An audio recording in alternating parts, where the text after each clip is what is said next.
Учурда айыл чарбасына өзгөчө көңүл бурулуп, дыйкан фермерлерге жеңилдетилген жолдор каралып, каржылоо маселелери чечилип баштады.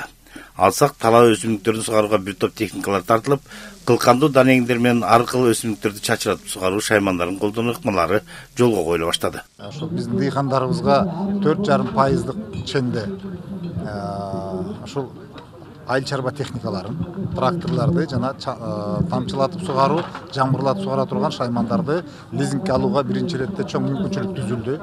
Анын аркасында ушундай жаңы заманбап айыл чарба өсүмдүктөрүн сугара турган ушу шаймандарды жана техниканы сатып алганга мүмкүнчүлүк.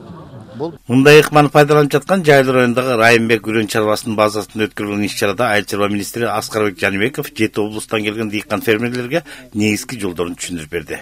Эми ар бир чарба өз шарттарына жана дыйкандардын макулдугунун негизинде иш үстүнө ашырышат.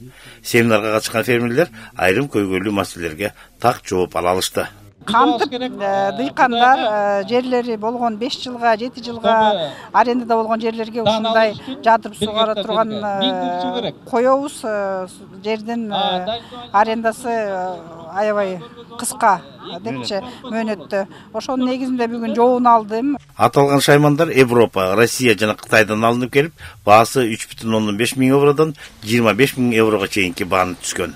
Албетте буга карата бир топ даярдыктар көрүлгөн. Бул жерде 240 гектар жерди кайрак жерди суу менен камсыз кылдык. Могу тегеренген системалар менен, анан кийин баягы барабанный системалар менен сугарып атабыз. Каражаттан болсо бул жака Айыл банк жардам берди. Баягы 30%ын өзүбүз чыгарып туруп, калганын болсо Айыл банк берди. Техниканы болсо бул жака поставлять эткен Евразия групп деген компания. Ошол бизге Линзей Зиматик деген фирманын дождевалкасын тартуу сунуш кылды. Чет жактан келген техникаларды практикада колдонуп, аны сатып алууда Айыл банк тарабынан фермерлерге жеңилдетилген насыялар берилет. Аталган лизинг долбоору үстү жылдын 6 октябрынан баштап иштеп баштаган. Мындай ыкма өлкөнүн бир катар чарбаларында өз натыйжасын берет деген үмүт артылып турат. Маалымат үчүн айтып кетсек, республикада 450 миңден ашык дыйкан фермер бар. Сталбек Абдыраев, Улукбек Абдиев, ЛТР каналы, Чүй облусу.